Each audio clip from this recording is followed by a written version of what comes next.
Hey, roofing contractors. I see a lot of times people start their small businesses with good intent, right? They're looking to build a life for themselves. They don't want to work for a boss anymore.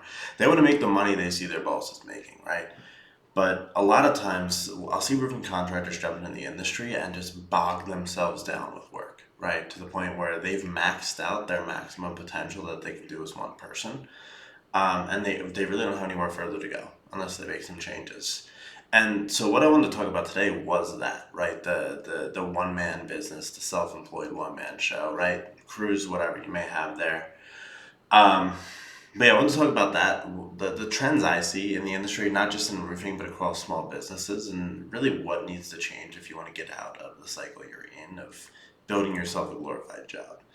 And so, if you guys don't know, my name is George Burrows. I'm the CEO of Volume Up Agency. A bit tired today, so eyes are a bit groggy. But I wanted to come in and still give you guys some content and value today, and do what I need to do to support all of you.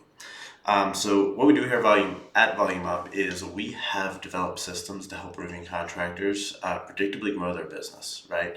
Um, and we do that using our proven opportunity generation systems, right, to generate opportunities with homeowners who are looking to have their roof replaced, our customer care team to convert opportunities into appointments on yours and your team's behalf, and our best in class sales training to allow you to convert those appointments into contracts at a higher rate than you've ever imagined and at a higher margin. Um, but that's not what we're here to talk about today. What we're here to talk about today is the predicament I see a lot of people getting into when they start their small business, and one that I actually trapped myself in for a while that I want to help you all avoid. And that was not hiring, right? Because I was scared. I didn't think I was ready, all that sort of stuff. And all that really did was delay the growth of my business, right? Because as small business owners, we take pride in what we do, right? All of us do. We're very prideful people, and we believe that we do what we do better than everybody else. And I believe that very strongly. I came from a small blue collar family. My father was the same way, right? Getting stuck in those trends of that pride, like nobody can do this as good as me, right? So I just decided, hey, I'll do it all on my own. But honestly, at the end of the day, the service I then provided was less than it could be, is what I noticed. And once I actually started hiring, right, things turned around. I brought on my business grew faster. I was able to provide better service to my clients, right, and all because I got out of my own way. And as business owners, as human beings, we do that a lot, right? We get in our own way, and that's something I want to try to help you guys avoid today. But an interesting statistic I saw, I pulled this from the U.S. Census Bureau for 2018 because for some reason they don't have one for 2019, 2020, 2021. I guess they got backed up with COVID. Um, that's kind of weird. I'm going to look into that later, but we will not talk about that today. But a statistic I was looking at is in 2018, there were 30.2 million small businesses. 30.2 million small businesses in the United States of America.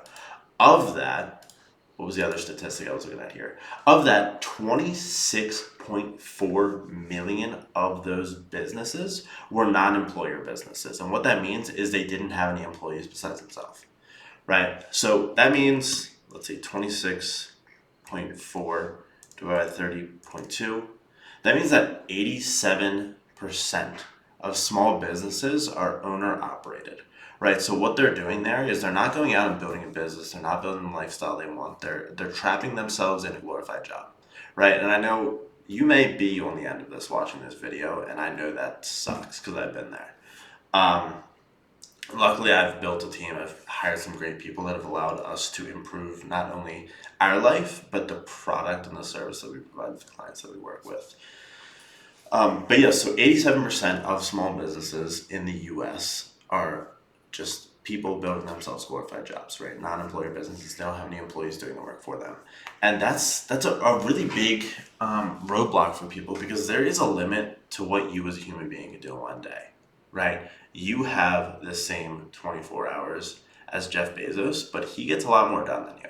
And it's not because he works harder than you, right? Working harder will get you so far, but it won't take you to where you need to be if you're really looking to build a lifestyle for yourself outside of your business instead of a glorified job, right? So with that, Jeff Bezos doesn't spend his whole time working on Amazon every day, right? Jeff Bezos leverages other people's time. And I had made a video previously talking about the three different resources that you can leverage as a business owner. One is your time, which should be your most valuable asset, and you should respect it more if you're wasting it right now.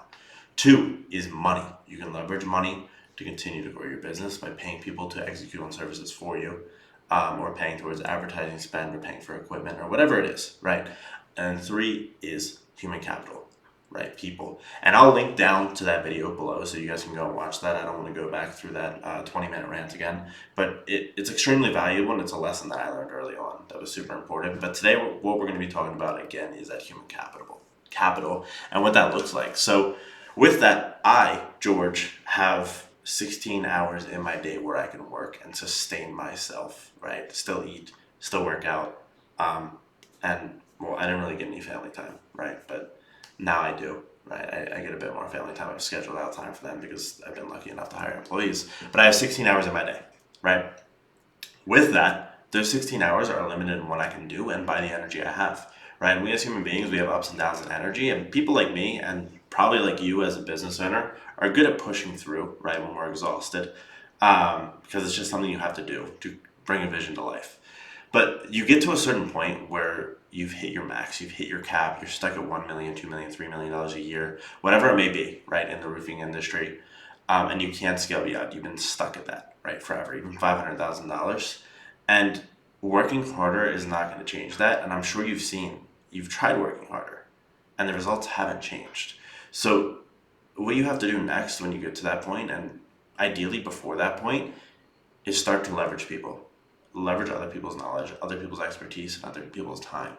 Because let's say that you're making $20,000 a month, right, in income, and you're currently answering your phones, right? You're currently going out to sell jobs, right? You're currently doing the project management, right? Being a field manager, that sort of stuff.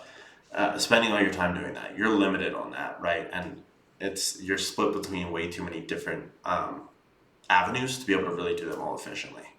So let's say you're making $20K a month, right? What you could do is you could keep doing that, right? Working yourself into oblivion. Another thing is you could pay a field manager, right? Hire a field manager for $6K a month, right? That's going to bring your income down to $14K a month. But what you get with that is an additional 8 to 12 hours a day from somebody, right? To go and manage those projects for you so you can focus on selling more jobs, right? So let's say you were spending 20 to 30 hours a week doing field manager work, going out, managing the projects, make sure the homeowners were happy, that sort of stuff. And you spent the rest of the time doing sales, right? Let's say you did another 20 to 30 hours of sales and another 10 hours of your admin stuff. If you just hire somebody to do that field manager work, that frees up another 20 to 30 hours where you could be selling, right? And spending your time building and growing your business, right? So you may lose that 6K that first month, but the next month you had 2 times as much time to sell, right? Whether you're doing canvassing, whether you're doing advertising leads, however you do it, you have 2x the time to generate opportunities for your business. So you should be 2xing the results. So now, instead of doing 20K a month, right, in take home, you've doubled to 40K minus the 6K you're paying that field manager, you're now making $34,000. But many business owners are too scared to lose that 6K in month one, and then they'll get trapped at where they're at forever because they're scared to lose their income for that amount of time. And even if you're only making 10K and that brings you down to 4K a month, your next month doubling that would bring you to 14K, right? So you'd still be making more at the end of the day. And that was a hard lesson I had to learn. I was like, oh, I can't pay somebody to do this, right? That'll take away most of my margins, right? My net margins at the end of the month that I use to survive. And I get that as a business owner. But doing that and bringing on people with that expertise to handle it so I didn't have to worry about it is what allowed me to continue to grow and scale my business to the next level, right? So it's definitely a scary leap, taking some of your income, right, and putting it towards somebody else's salary. But with that, you need to understand, right, that money that your business makes, until you reach your dream vision, right, and your goal, that money isn't yours. Right, that money goes into the business, and you should be reinvesting that into improving month over month over month over month over month over month over month. And human capital is what's going to allow you to scale that business quicker than anything else. So I wanted to sit here and talk a little bit about that today. Just to recap again, 87% of business owners do everything themselves, right? So that leaves 13% that actually hire, grow, scale, and also contribute to the economy, right? Because they're employing people and that sort of thing. But yeah, it's if you want to get to the next level and you've been trapped for a while, you need to make that hire you've been scared to make. And if you don't know what hire you need to make, I'll make another video on that tomorrow on how to decide what you need to hire out. So click the subscribe button below, leave a comment with any other questions you have, and I will see you tomorrow.